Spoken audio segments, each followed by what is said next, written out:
Сұрақ: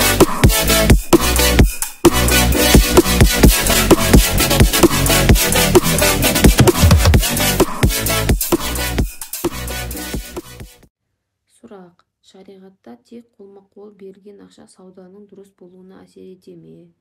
Яғни онлайн төлесе дұрыс емес дегенді естідім. Шариғатта тек қолма-қол ақша беру саналады дейді. Сонда осыған дейін мен қателесіп жүргенмін бе? Бисмиллахиррахманиррахим. Ғаламтор арқылы онлайн төлем жүргізудің діни тұрғыда еш ағаттығы жоқ. Онлайн төлеу қызметі бүгінде кең етек алып жатқан құбылыстардың бірі. Кейде дүкендері төлем картасын қолға беріп төлем жүргізсек, кейде үйде отырып ақ кезекті затымызды онлайн түрде сатып алып, белгілі қызмет түрін пайдалану арқылы ақылсын онлайн түрде төлеудеміз. Мысалы, ұшақ, пойыз билеттері, такси ақысы, телефон бірліктері, тағы басқа сол сияқты.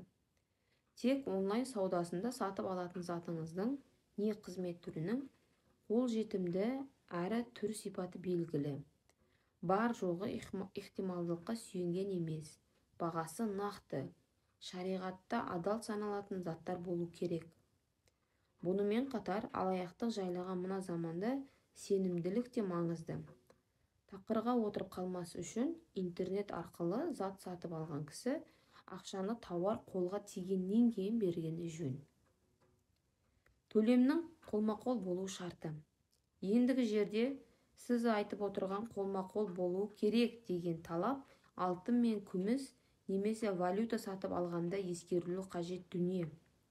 Өйткені алтын немесе күмісті яки әлде бір валютаны сатып аларда араға уақыт салмай, мәсаған әдісі бойынша қолма-қол ақша төлегені дұрыс. Олай болмай қалған жағдайда өсім туындайды. Ханафи ғұламасы имам Қудури радиаллаху анху алтынды күміске сатқанда біздің жағдайда теңгеге бірін екіншісінен артық беруге болады, бірақ қолма-қол болуы шарт дейді. Мәселен, ескілікті фиқх кітаптарында хат арқылы сарф саудасын жасасқан кісілердің келісімдері жоқ есебінде болған, яғни саналмаған. Өйткені екеуі екі жақта болғандықтан сарф саудасындағы иттихадул маджлис, яғни сатушы да алушы да бір жерде болу шарты жүзеге аспауда. Сарф алтын мен алтынды, күміс пен күмісті, не алтын мен күмісті, яғни валюталарды айырбастау саудасы. Сондықтан ғаламтор арқылы алтын мен күмісті сатып алған кезде қолма-қол ақшасы толықтай жүзеге аспайды деуге болады. Өйткені ақшаны тікелей сатушының есеп шотына жібергеніңізбен алтынды қолға тигізуіңіз кешігеді. Осы тұрғыда қазіргі таңда қолма-қолдың да екі түрі бар. Бірінші түрі нақты ақшаны қолыңа ұстату, екіншісі төлем картасы арқылы әлде бір заттың құнын сатушының есеп шотына сол сәтте аудару.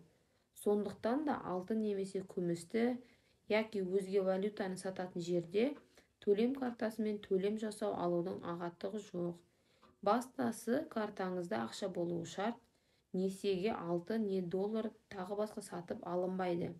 Және ақша араға уақыт салмай бірден сатушының есеп шотына түсуі тиіс. Ең дұрысы Аллаға мәлім. Каналымызды қолдап, подписация етіп, лайк басып, комментарий жазып, қолдап кетулеріңізді сұраймын. Келесіде сіздерге тағы да қызықты болған сұрақтарға жауап беруге тырысамын.